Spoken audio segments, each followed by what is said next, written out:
2034 FIFA World Cup looms large on the global stage, with Saudi Arabia emerging as the exclusive bidder after Australia withdrew its bid just hours before closing of the FIFA's deadline of October 31st, 2023. This sets the stage for Saudi Arabia to host the 25th edition of the prestigious tournament, marking a significant moment in the nation's sports history. Australia's Soccer Federation said that their reason for withdrawal was that it wanted to shift its focus towards hosting the Brisbane 2032 Olympic Games. But the 2036 Football World Cup would have really given an unprecedented economic boost to the country, and its withdrawal at the final hours raises many questions. Meanwhile, FIFA's orchestrated move to rotate the World Cup venue to Asia is also clear, with Saudi Arabia at the forefront of this strategic shift. While Saudi Arabia had open aspirations of hosting the FIFA World Cup, it was Gianni Infantino diplomacy that positioned Saudi Arabia as the solitary bidder for the 2034 Football World Cup.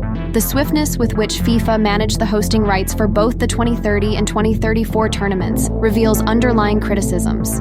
In the past, Gianni Infantino tenure have faced controversy for providing diplomacy in closed room for Saudi Arabia, such as demanding permission to close a deal for new competitions with investors whose identity he refused to reveal. But after the deal collapsed, it emerged that the group behind the offer was SoftBank, which had counted Saudi Arabia among its biggest backers.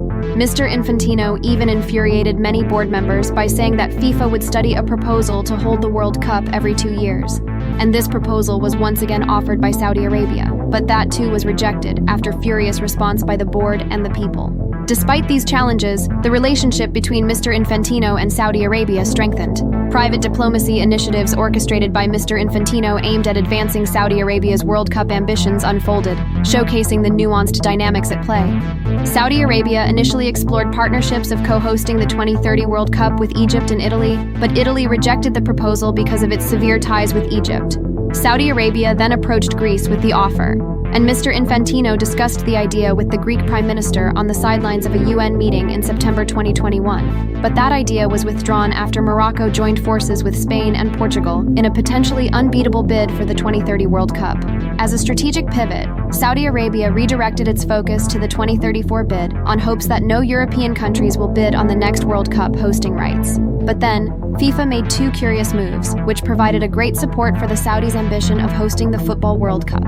FIFA's first intriguing move was to expand the hosting venues of 2030 World Cup to South America.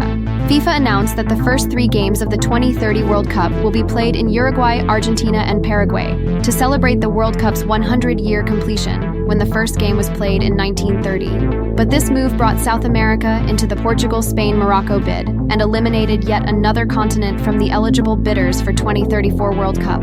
FIFA's second move involved an unexpected acceleration of the 2034 bid process, conducting it in October 2023, 3 years before its planned date, and also with a condensed timeline. These actions seemed to favor the Saudi bid.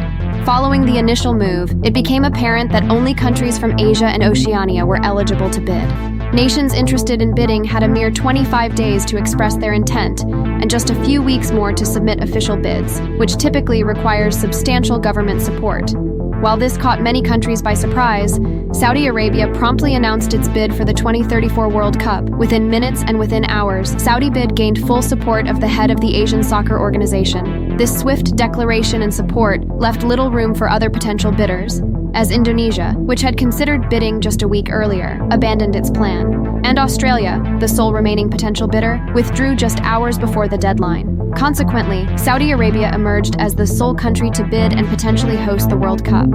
However, the utilization of power and financial influence to secure World Cup hosting rights by external entities is not a novel phenomenon, but Gianni Infantino is driven by his own aspirations in supporting Saudi Arabia's bid. Infantino's motive is clear. He seeks to enhance both his personal power and FIFA's revenue. FIFA's financial needs are essential for operational purposes, not merely for executive payouts. In the 2019 to 2022 cycle, FIFA generated around $7.6 billion, surpassing its projected revenue of $6.4 billion, and about $2.6 billion of the generated wealth was allocated towards football development and education in African and South American countries. Looking ahead to 2023-2026, FIFA aims to boost revenue to an ambitious $11 billion, earmarking nearly $4 billion for development funds. This sizable commitment becomes a crucial factor for re-election. So, for FIFA's higher authority, the focus isn't solely on avoiding scandal, but rather on amassing more wealth and maintaining authority. As FIFA charts its course for the coming years, the nuanced interplay between geopolitical considerations, power dynamics, and financial interests continues to shape the landscape of international football, making each bid for the World Cup a fascinating saga that extends beyond the boundaries of the playing field.